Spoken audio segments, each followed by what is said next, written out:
So this video is like 36 minutes long, so yeah, it's gonna take a while. So grab some popcorn, whatever. I just figured I'd make this little intro. Yeah. I guess this is gonna be the only video on YouTube that actually showcases Wowwee in this way, because every video I've seen never does it justice. So, I mean, I've seen people make videos of Furby in great lengths, even Aibo, so I don't understand why people can't make a good one of Wowwee. Seems like a lot of people like Wowwee stuff. It's like, seems like all these little communities are just scattered throughout, so it's like everybody has their own collection of information, and I don't think that helps. So this is what I've gathered throughout the past 7 years. So yeah. In the late 1990s to early 2000s, robotic toys were becoming a huge fad. Originally developed by Caleb Chum and Dave Hampton, it was originally marketed as a tangible Tamagotchi-like toy. And when it was distributed under Tiger Electronics, it was basically going to be a sequel to the Gigapet, which was basically a Tamagotchi knockoff. As you interacted with it, it would slowly unlock English, giving the illusion of learning. In the year 1999, Sony kicked off Aibo.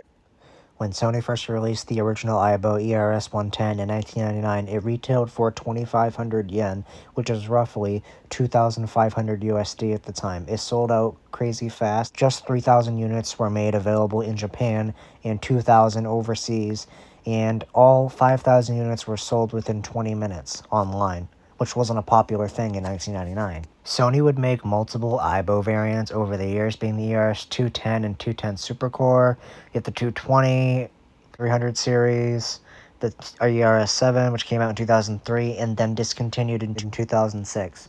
If you want to know more about Aibo, you can just search up videos on YouTube. There's some pretty great ones, like The Beginner's Guide to Aibo. Aibo was not sold as a toy. It was sold to people who had small apartments and could not have a real pet. But when it was discontinued in 2006 due to it not being profitable in Sony's new management team, this is what they did. This thing is worth more than your car. Not anymore, it ain't. Lastly, Poochie was originally created by Sega, the game company. Yes, Sega of all people. It was originally supposed to be a cheaper, low-end version of Aibo, which I just mentioned previously. It was bought and acquired in the United States by Tiger Electronics before being bought by Hasbro. Hasbro would acquire the rights to Silverlet's Ice Ivy, which is basically an Aibo wannabe, which honestly that's what it is. But you're probably wondering why I'm telling you all this, because this is just building up to the actual video.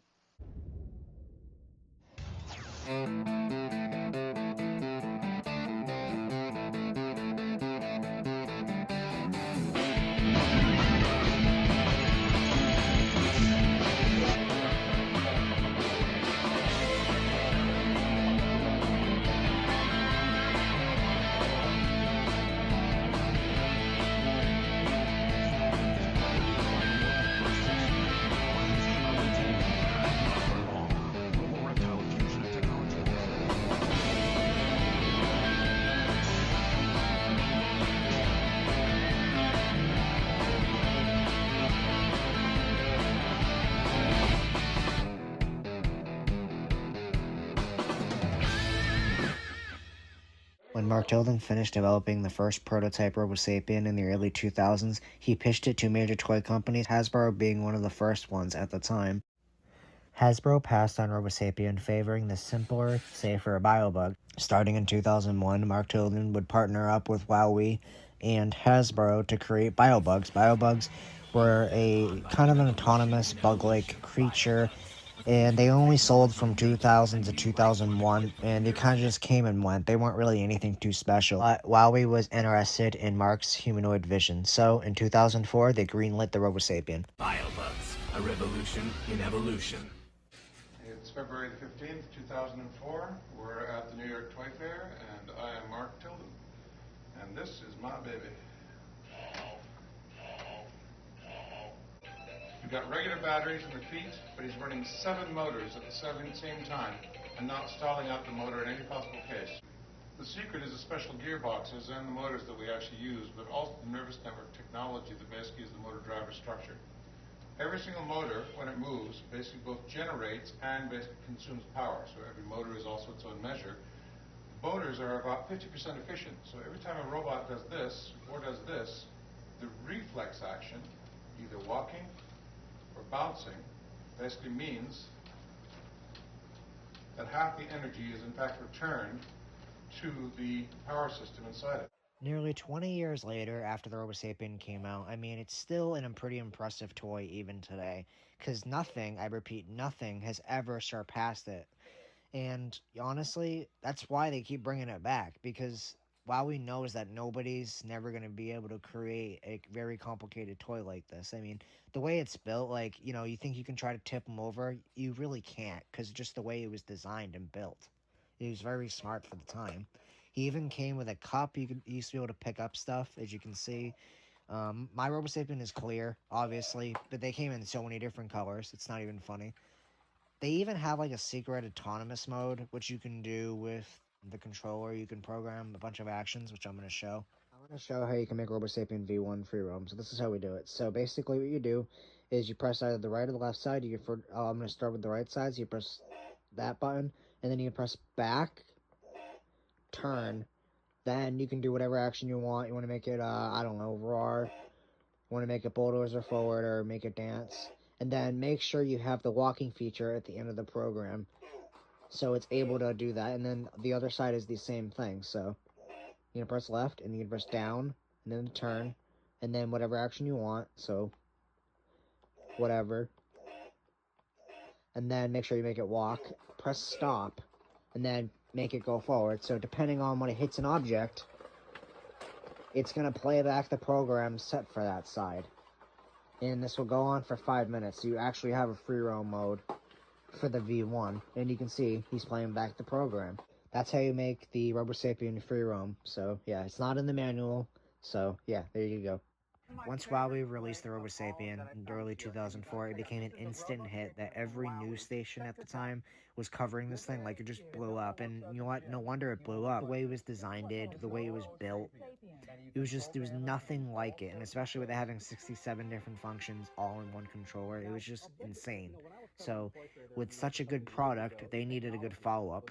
So Tilden would get to work on the sequel to the Robosapien V2. Now, only coming out a year later, he already had 2 other robots to go alongside it, which being Robo Pet and Roboraptor. This is pretty close to the money.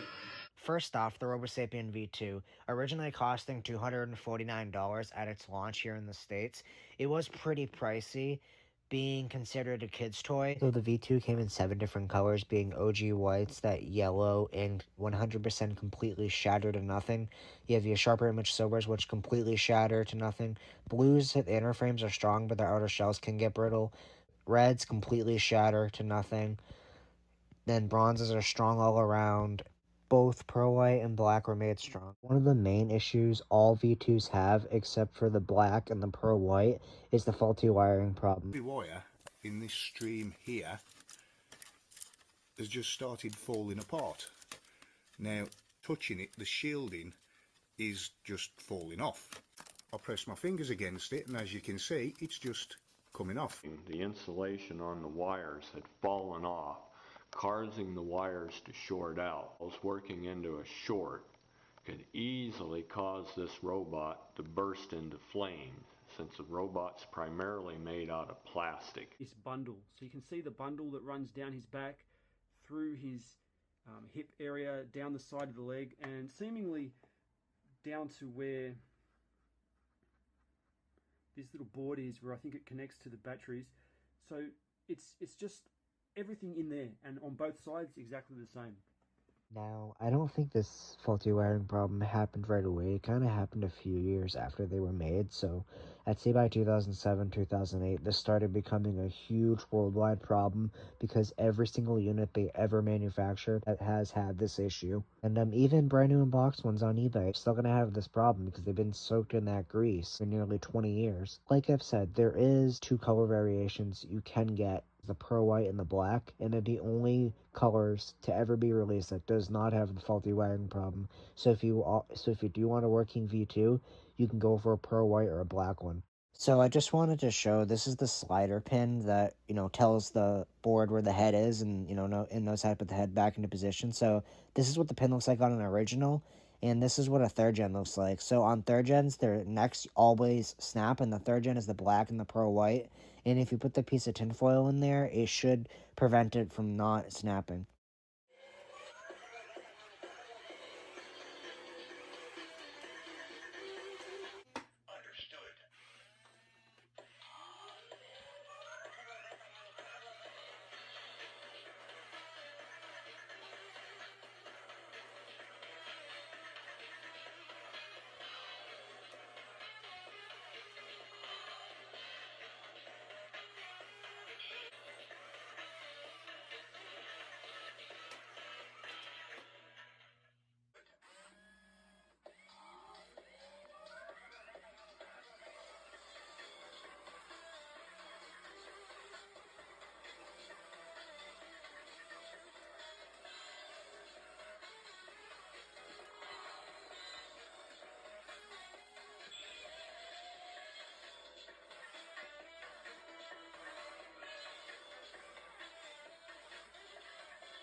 And if anyone's curious, this is how you can see what boards come in what V2, so yeah. So there was actually going to be a neon series for the Sapien V2s where they came in the, lime green, the orange, and the pink, but obviously due to the issues they've had with production, this was just scrapped, and it's kind of unknown where these are now. They're probably in a museum somewhere. I think the orange is in a museum somewhere, because they actually did make a few of these where there is a picture of a brand new box orange. So they did make these, they just never released them to the public. Orange Robosapien V2 is actually in New Zealand. It's in a museum called MOTA. It's just something to do with like robotics and aircrafts and stuff. Here is the turquoise. That is everything you need to know about the Robosapien V2. The only thing I left out was that bronzes, or most of the time, will always have dead cameras when you get them, so they will not be able to see objects. And I know reds can have that same problem, so that is kind of the only thing that I left out. We wanted this thing to be able to pick up and bring you a can of beer, all right? That was the big hope and the big dream for this sort of robot. The hands are big enough to do that, but it turns out the strength necessary to bring you a can of Coke or beer, unfortunately too strong, so that it would actually hurt people if unfortunately you grabbed on them and didn't let go. So we use little compromises when you go to the mass market, but just so you know, the technology is there. You just have to modify it. It's reality. Every single one of those poor little guys unfortunately had to be destroyed. And I fought like you wouldn't believe, so that we could probably get those and probably send them off to museums or other places around the world, but we suddenly realized there's no way that you can best to recover from the reputation of a bad robot. Okay? So the thing is that all these robots look like fantastic ways. The fact is that they had to die for the continuation of the species. Robo Pet and Roboraptor. Hey there, little buddy. Play dead. Don't get up. Robo Pet reacts to sound, sight, and movement and can look after himself even when you're not by detecting table edges and obstacles. So move over, Rover. Whatever. RoboPet, a fusion of technology and personality. Now with RoboPet, I promise you this will not be as complicated, but this is a first-gen RoboPet, and you can see he's very white, which is really crazy. He works very well, and I'm going to show you right now. You can see underneath the springs, this is a very common problem. Now this one does not have that issue yet. See, the plastic is just slightly turning yellow, but it's basically a very perfect first-gen white. So, speaking of yellow RoboPets, this is a Radio Shack exclusive only Bulldog. These were only made in first-gen, so they never made any more of the Bulldogs. So, yeah, this one is very yellow, as you can see. The plastic is very brittle on it, so, like, when I'm using it, I'm surprised it's not shattering to pieces. But, you can see what I was talking about with the spring issue. I don't know if you can really see it, but the springs just like come off the plastic, and while we did fix this later on with the second gen versions, but yeah, you can see the springs just come right off, and when this happens, the legs will drag, and then it burns out the motor. And here is the second gen, but you can see the gold eyes with the nubs, and you can see how the springs are much better reinforced, as you can see. And the third gen, which came in the color of white only, which has gold eyes with no nubs, that one has the same exact springs as I'm showing here. Here I have two different versions of the Robo Pet board. So on the left side is the first gen board, and then on the right side is the second/third gen board. They're both visually different, and here's the third gen white that I mentioned earlier. One flaw all original first gen Robo Pets have, you can see they have this like weird square shaft hole. Now that widens over time, and then right to your right is a second gen. You can see it has like a weird triangle hole shaped hole. That never widens over time, so if you want a working Robo Pet, it's best advised to go with a second or a third gen white, so yeah, you don't want first gens, that's all I'm saying. So back to board variants, well not really. So this Robopet you're seeing in this clip is my first gen white. Now this board only came in first gens. See how it flipped like that with the torso went down and stood up? That's a very rare board variant. And here's your typical Robopet board doing that exact scratch action. It's basically everything you need to know about Robopet. Now, there are like other colors you can get, like obviously I didn't mention, especially being the rare Dalmatian that I was able to obtain after nearly 7 years, which is impressive. Okay, so as of editing this video, a second gen white Robopet has shown up on eBay. These are pretty rare, and I want to mention the remote. You can see it does not have that light tracing feature. I've never seen that. I've only seen this with the Robosapien V2 controller on the third gens, and then the later editions of Roboraptor. So I guess this apparently exists, and I learn something new every day.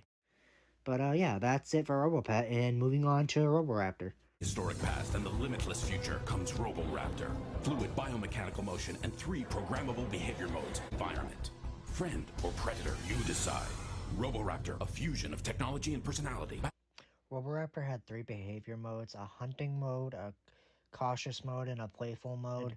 IR vision for object detection, sound sensors which can lock onto sound if you make a noise in a certain part of the room, touch sensors on head, tail, and chin and mouth. Roboraptors don't really have any issues, aside the cable in the mouth will eventually lose tension and snap, so then the mouth won't open. But other than that, Roboraptors were built pretty solid. I mean, they come in white, green, a bronze, and then a black. And I grew up in the 1960s. And the fact was that then you have to remember there were no computers, but there was people telling you every day that we were going to the moon. And that was amazing. It looked as if all those wonderful science fiction visions that we had were going to become in effect. You know, we had Star Trek on the TV, and then we had Walter Cronkite selling us that, you know, like, oh, man's going to land any day now. And we all thought that by now, you know, there'd be honeymoons in orbit and flying cars and robots in the home. Well, the first 2 didn't quite happen for various political reasons.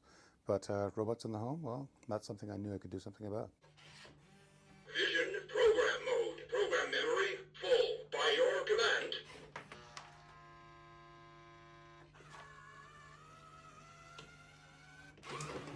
Pick up. Success. Robo Reptile. Last year's Roboraptor, which was really popular, a lot of people liked it, really was a baby T-Rex, and it was based entirely upon sort of dimensions of T-Rex, the way that it walked, moved, was able to see.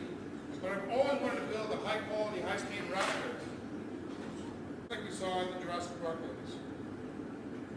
And so what I did is I basically saw this documentary literally a year ago on late-night TV, getting back from New Zealand. I saw this documentary on Northern Australia, which basically talked about things like the Jesus lizards and the frilled gecko, which gets up on its back legs and then just beats its little feet, and it's so fast it's actually able to run across water. I thought, wow, that's so cool. First one I built, put it on the floor, and it just zipped across the floor and scared the crap out of my boss. And I thought, okay, that's exactly the sort of measure that you come up with. When you come up with something that's basically animal fast, now you're going to find ways of being able to control it. Robo Reptile came out on April 28th, 2006, and honestly, it's still a pretty impressive robot even today, and it's one of Wowwee's more realistic robots with its movement and just the way it walks. It's a very impressive robot. They only come in white and then a chrome green version, and there's also a cosmetic variant called Robot Trianus, only sold in the UK and Canada. Roboraptile also came with a little hood you'd put over its head or whatever. I don't even have that for mine. What we did is we created the body of George Jetson, but the brain of Fred Flintstone. And he did pretty well. He sold over 4 million worldwide. Yeah. Because what we did is that we did something that had never been done in commercial robotics. That is, we took the serious out of it.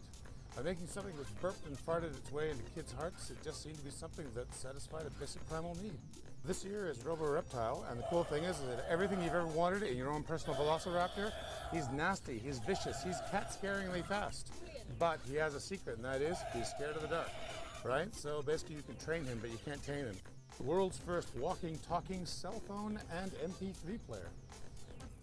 It's a cell phone as well.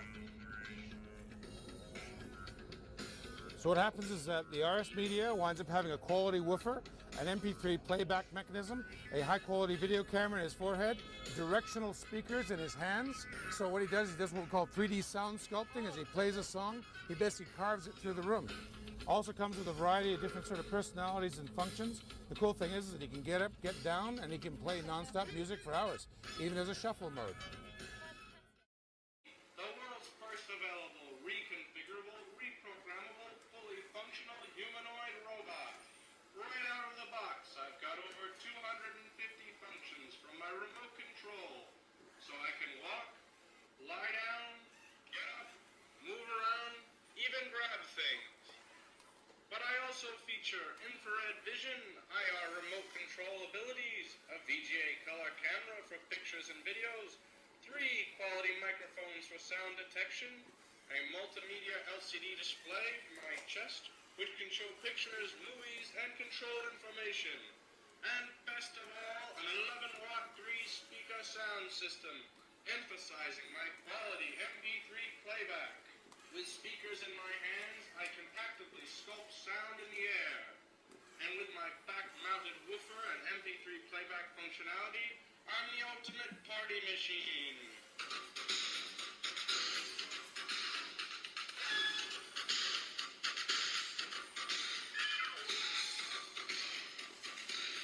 But wait, there's more. Plug me into your computer and completely change my voice, personality, the motions I do, upload and download files, even program me as an interactive friend in any language you want, or go online and download somebody else's personality and easily upload it into me. I'm the RS Media, a multimedia center that can move by itself. What are you waiting for? The RS Media was a really advanced robot, especially for 2007, because you got to keep in mind the iPhone probably just came out around this time. So with the MP3 playback, the take camera, you can take photos, you can reprogram the entire robot, basically do whatever you want with it. It was really impressive. I really don't think the RS Media really followed today's current market value, just because you have to deal with the outdated software that you got to download through the internet somewhere. So I feel like it's way more work than it's actually worth. And I'm not saying RS Media is a bad robot. I think it's really aged well, especially because it was focused more on tech. It just didn't bring anything new to the table like the Robosapien V2 did in Roboraptor and Robo Reptile. You may not want to leave RoboQuad home alone. With his advanced escape scan technology, heightened sensory system, uncanny maneuverability, RoboQuad continually explores its environment in a relentless quest to satisfy an ever-growing need to party. Hey, it's like he knew we were coming. RoboQuad, a fusion of technology and personality. This is based upon a design I developed years ago as a NASA scientist. Initially, it's supposed to be doing things like exploring Mars. The whole point was that the legs, which aren't hinged, allow it to be able to grab things, even when it gets up on its own little toes.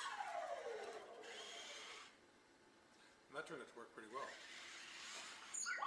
The cool thing about this item, though, of course, is it does things that the NASA machine never had to. The design is it allows him to be able to travel forward, backwards, on pretty much any indoor surface, even travel sideways. It really is, because he has the ability to be able to see and track things that get in front of him. And this is very handy, especially when he goes off exploring.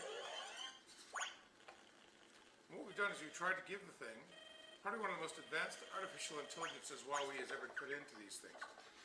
His ability to be able to see, detect, and track things accurately turns out to be one of his major saving benefits when he starts going off exploring. And he doesn't just avoid things as he walks, he winds up being able to go up, check things out. He has all these different levels of personality. Almost 200 functions, including the ability to be able to move the head, motions, actions, even down to the legs, completely independently. He has no English inside him, and what we've tried to do is come up with a little robot that basically its personality and friendly interaction is going to be the thing that really makes it endearing to the customers. What's really cool though is seeing how this guy basically responds. 2 different color schemes, tons and tons of built-in functions and personality. Wanders around, you can make him aggressive. He's got 27 different emotional states, which makes him probably one of the most intelligent things, especially emotionally intelligent as well as artificially intelligent, that Wowwee's ever come up.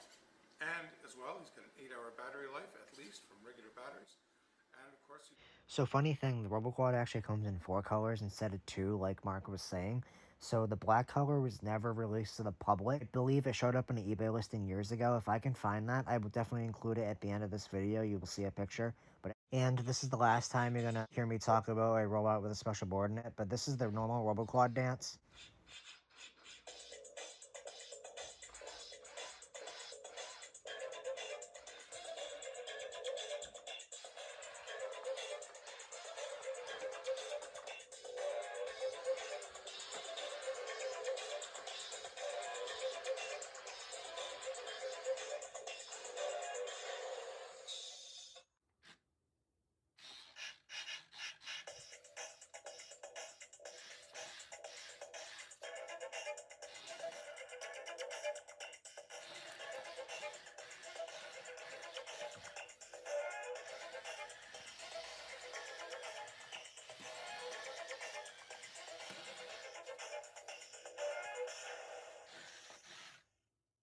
And the only difference here was the dance was like really out of sync, and the bow at the end was different compared to the regular board. And that board only comes in these white ones. If you see the tiny little tag, that's how you can tell. Now, the only issue RoboQuads have, as you can hear in that video, it's just the gears split because they're made out of plastic. It's a very easy fix. All you got to do is just grab a V1 and just take the gears out of it and throw them in the RoboQuad's legs, and that's it. Roboboa is a pretty unique robot. It was exclusive only to the UK. They show up here and there, but they are kind of rare, so if you do have one, definitely hold on to it. Given its limited production run and absent of re-release, the Roboboa is considered a rare collector's item. The number of existing units is relatively low compared to other Wowwee products. Roboboa had some complex functions and a non-humanoid design, which may have not clicked with a broader audience, especially in the US market where humanoids and animal-like robots like Robosapien and Robo Pet sold better, so Wowwee may have decided not to risk it internationally. This thing really was impressive, the way it moved, and I know I've been saying that a lot with a lot of this stuff, but a lot of these robots were really ahead of their time.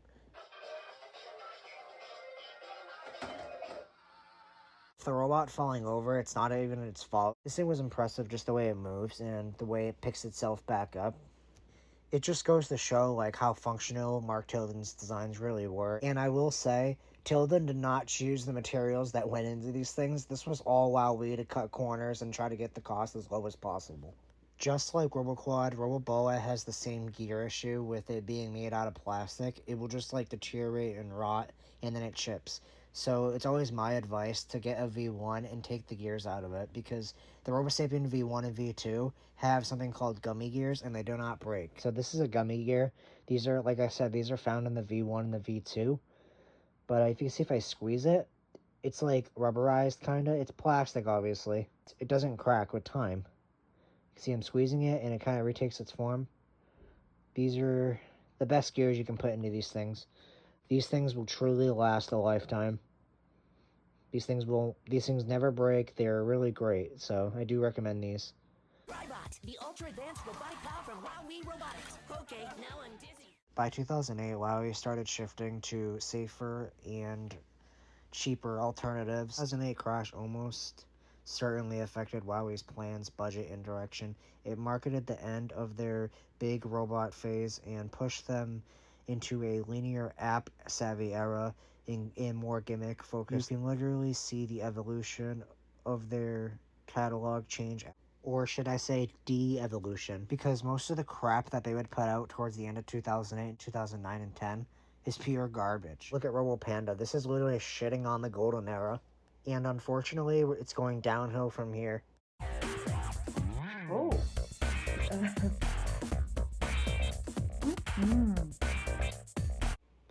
Femosapien is definitely one of the second to last of Tildens' humanoid creations. She looks like something straight out of an Austin Powers movie, and just like previous robots I've mentioned, she also has a gear problem, but this time in her arms. And as you can see, she interacts with the original Robosapien, and you can also program her, just like the Robosapien V2. Did somebody call for a hero? Alright! Robot, forward. Lastly, in 2009, Jobot was Mark's last humanoid creation. Not sure how many of them actually exist today, but he is pretty heckin' rare. More rare than Femosapien. Also has the same gear issue in the arms. Surprise, surprise. With Mark Tilden out of the picture, Wowwee continued to milk the toy line with two shitty robots being Robo and Robo Scooper in 2010. Wowwee took a break from 2010 to 2013 and released Mip. Mip's not a bad robot by any means, he just is very lacking compared to what Tilden created early on. Now, obviously, this is created by Wowwee themselves and not Tilden, because Tilden left in 2009, but Mip is not a bad robot, and I think he's one of the only good robots that Wowwee's made over the last 10 years. And if Mip was made around 2007, 2008, this thing would have been great. With this thing releasing 11 years ago now, back in 2013, these guys don't have any issues, which is great. And honestly, I think Mip is one of the good modern Wowwee robots. In 2016, Wowwee made Miposaur, which is not a bad robot, but he's part of the same toy line as Mip. Just like Mip, he does not have any issues, thank God. Then they made Chip, which Chip is not a bad robot. It's just it was poorly made and advertised wrong. It was supposed to free roam, but it actually never does that. Most common issue is the wheel gears will break if it bumps against something. And again, because they're using cheap ass plastic, if you just put the Robosapien V1 gears in it, you'll be fine. Then they made Robosapien X and Roboraptor X, and it's literally the same thing as the original ones, except just you control it with your phone. It just came with a dongle that would go into your phone so you can control it, and then they make Robosapien Blue and what's the point? You just made the same product twice. Mip Arcade, which came out in 2020, and it literally has one extra feature, and that's it. It just has a basketball hoop. And there was a thing in the original ad, which I can't find because they probably edited it out, because the actual robot doesn't do it. But there was this thing where if it fell over, you clap, and then it's supposed to get back up on its own. But the thing is, the product doesn't actually do that. 1 in a million. Let's give it a name. Okay, I'm giving up now. But, anyways, this is Doggy. Doggy was a cheap toy that they made recently. I'm probably going to do the video conclusion now. In conclusion, Wowwee and a NASA scientist created a very impressive and timeless line of robotic toys. With Mark leaving Wowwee and the company shifting, it is truly a shadow of its former self. But it's not all doom and gloom. The fan community has been preserving and resurrecting Mark's creations since they went off the market. And with the V2, thanks to Kevin, also known as 0635 on YouTube, he has been repairing them and rewiring them for nearly 8 years now, and does an amazing job. Although Wowwee wants to forget Mark's robots ever existed, or just wants to milk the Robosapien and Roboraptor, there's no excuse to bring back the other robots. Yes, the V2 would be too expensive, especially if they put good parts into it, but I think the reality is the molds might have gotten tossed after 2010, so even if they wanted to remake the Robo Pet, Robosapien V2, or RoboQuad, they would not even be able to make it since the molds don't even exist anymore. But anyways, it's people like you and me who keep these robots alive today. But with that, I hope you enjoy the video.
a fusion of technology and personality.